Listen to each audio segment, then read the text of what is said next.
maps we can sync across everything.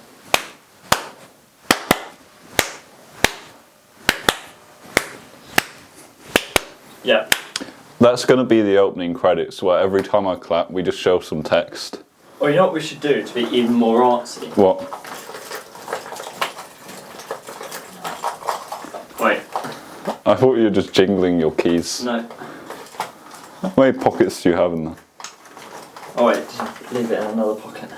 What are you looking for? Ah, right. You know what we should start it with? Start with a cloud of smoke. Now. Right. Ready? Now. Not my production, now. Now. Okay, I'm sitting up. Okay. You ready? I'm ready. My name is Amanda Curing, and along with me wishing you all a good evening, I would like to begin my briefing with the clear facts of our situation, as it feels the lead up to and aftershock of this incident has left all of you confused. And understandably so. The woman made a small but sincere and noticeable chuckle at this, that whilst it may have offended some, put the large majority of our audience at ease, after a long month of panic within their lives. Someone was finally leveling with them, and they're all very interested in what she was going to say. The facts are that we know of a previously unheard of virus which is able to ensure its survival by maintaining the full consciousness of those that ingest it in its original state. The woman took a breath and almost didn't speak again before making herself lean into the microphone and cough her throat a little. And perfectly recreate it within those that are given the virus from them. There was a pause, and then murmuring of all the little groups contemplating, and then absolute chaos. Amanda was racked with guilt. And so she nearly ate the microphone whole before she came back to her senses and started to do damage control on the international crisis that she had just informed them of. However, this virus is not waterborne or airborne, but she barely cut into the cacophony of chairs dragging, falling over and being abandoned, people calling down phones, or not even speaking with their words as they pushed their way through to the exit of the main assembly hall.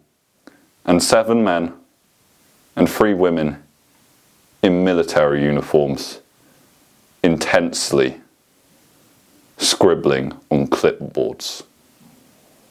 It may only be transferred via the host's blood, and our research suggests that it is also impossible for the virus to maintain itself within a host for no more than 2 minutes after its host's brain death. And then there was paper being turned over, as one woman made a note of what she just said, and another made a note about what she'd noted, and then everyone was chaining notes and scribbling down, and everyone else left her in silence and scribbles. This wasn't what she'd wanted. This was her first conference, and everyone had gone upset, and everyone was just looking at her, and now she wanted to cry.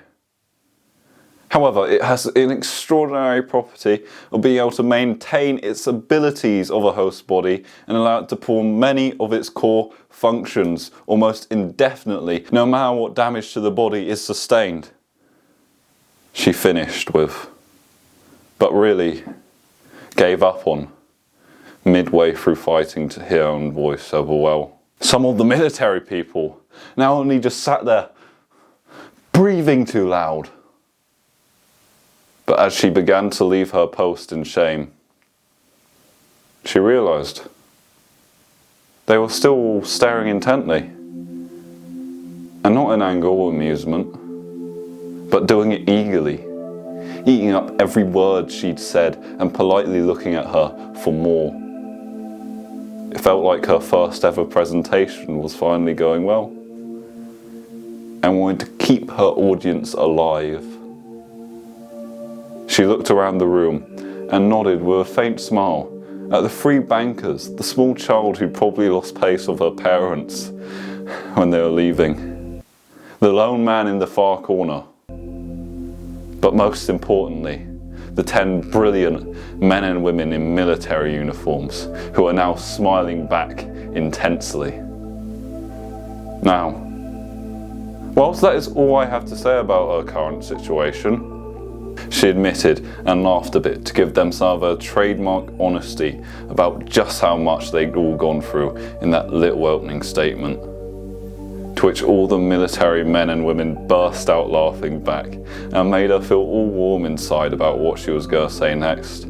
However, I would love to answer any of the many questions you probably have right now as she announced them and beamed as all the military men and women's hands shot up like children. Much more attentive versions of the school children she'd used to teach. But then they looked around each other, and a little domino effect happened as one of the uniforms gave into another cooler uniform, and another, until there was only one lone hand attached to what was the most minimalist but coolest looking uniform, whose face looked a bit like George Clooney, in that well-aged wolfman kind of way. Except for what was looking at her, in his eyes, which was almost like an actual wolf. And then he put his hand down, but he leaned in to stab out from the rest of them with a great white smile that honestly looked a bit scary. Before he opened his mouth and the room went silent in what felt like a little bit of fear. Now, ma'am, you've kindly informed us that any man, woman, or child carrying this virus will essentially be able to stay alive no matter what damage is inflicted on its physical body. However, are there any exceptions to this? He asked, speaking like a more conniving version of Brad Pitt, except with a bit more obvious plotting malice. She was also starting to notice, as clenched up as his big old grin was, his eyes were wide open, lit up and glazed over, like they'd been left on standby, aimed directly at her head, while his brain went off to do other things. Even when giddy, with the first presentation buzz, she wasn't an idiot. And she knew what plans the man was getting to and probably already doing. But she supposed that in their situation, they needed someone like that. And she particularly wanted him to damn well get onto exactly what he was planning. So she met his eyes and nodded for him to continue. For example, if they were set on fire or completely incinerated, would that be a suitable way of destroying them, or would the virus be able to somehow maintain the remains of this body no matter what state it was brought into? Amanda started to feel like they weren't as attentive as she'd thought, but she still continued, and only felt a little bit used. Thankfully, the only thing needed to destroy a host's consciousness within any amount of the virus is to destroy the brain its consciousness is being maintained by. And to completely eradicate a certain consciousness within this virus, this means you only need to destroy the brains of all the hosts carrying it.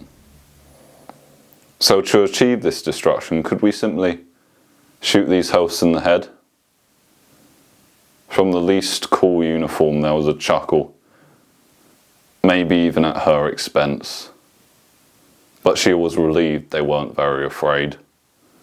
Yes, however, this would need to be complete destruction, as we do not know how much damage the virus is able to keep the brain functioning past, and you will always need to ensure no potential carriers reach the host's body before at least 2 minutes had passed. They all exploded into scribbling again, and even the coolest one detached himself for a moment to end the debate with the simple directive of 20 gourd shells up close, any kind of hollow point for intermediate, and 50 cows for anything past 500 meters.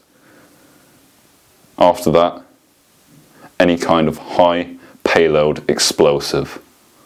And then he whispered something else and continued to train his eyes on Amanda as all the other uniforms suddenly left their seats divided at the end of their aisle and flanked the remaining audience members.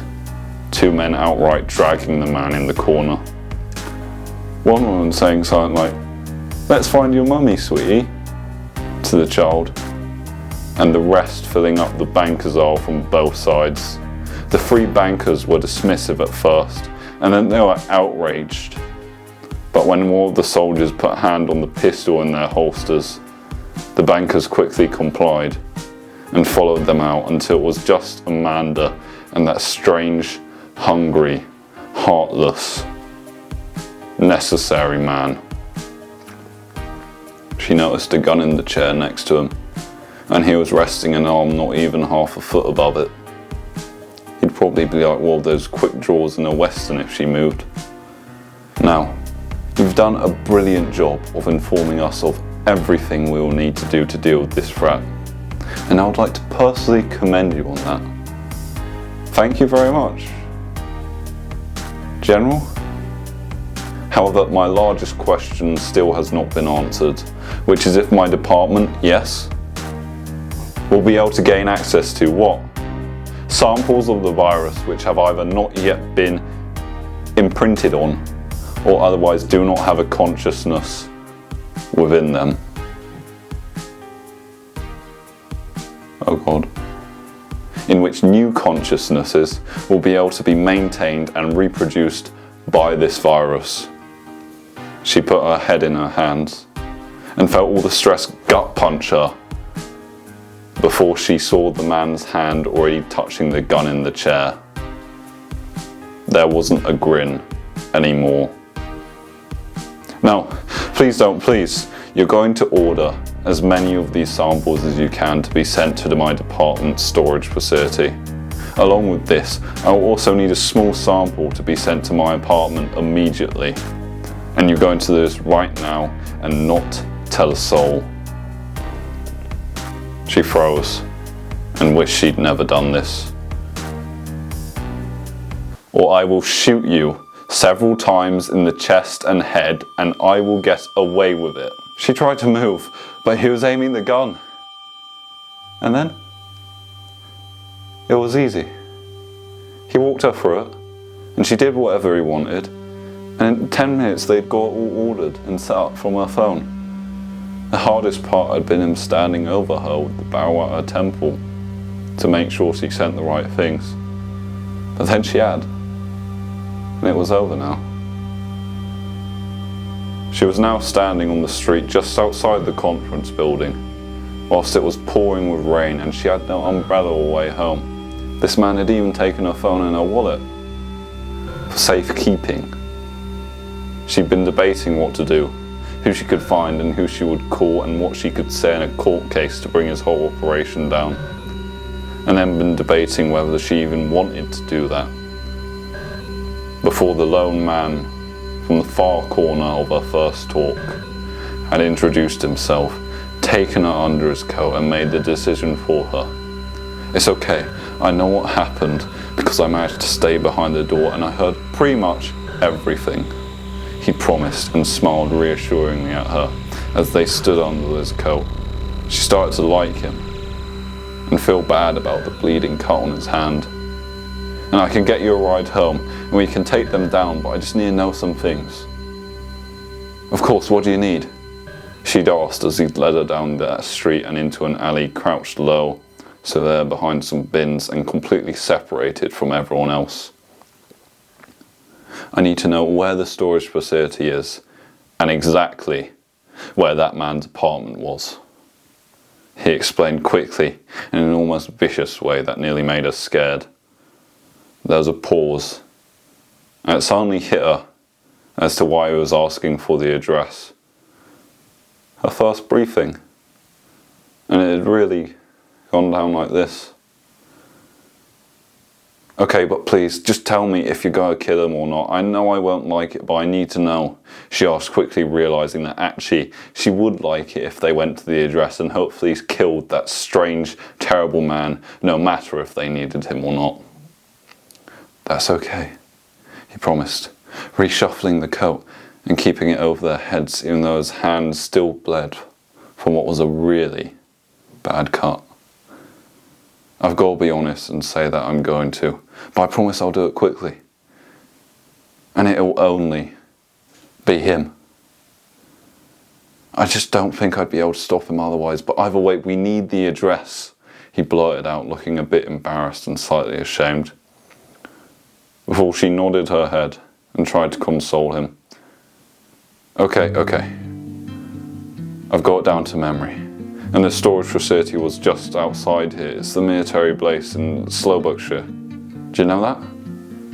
Yes. And what's his address? The exact number. 62 in Knoxley Apartments, just over there. And you're sure about that? Yes, definitely. And everything you said in your talk was true, he asked, looking confused, anxious, and all the things she hadn't wanted to make a person feel after her first talk. And then she realised she had, and that was all true, and she just couldn't bear it anymore. Yes, of course. Why wouldn't it be? I hope it sounded like that. Oh God, did it not sound like that? She frantically asked, hyperventilating, gasping like a fish, just trying not to realise she'd done a bad job on her big break before the lone man from the far corner had suddenly dropped the coat on them and put his bleeding hand over her mouth, pushing down and using the other to pull her jaw open. Then I would like to thank you for telling exactly what I am, and I'm sorry you weren't strong enough. And then she knew what he was, and she could feel his infected blood in her mouth, trying to spit it all out as she realised what it'd do, how it'd get all the way to her brain and make her him. And then she was screaming and crying and knowing she'd be gone. And then she was. And together, they both left for the apartment and agreed that they didn't feel so alone anymore. Thank you very much for coming to this talk. I hope it's been an explanation. Woo! Woo! Well done, Dan. Woo! That was a fucking trip, dude. I was just sat there reading. How was it? How was it? Looked really good from what I could see. Nice.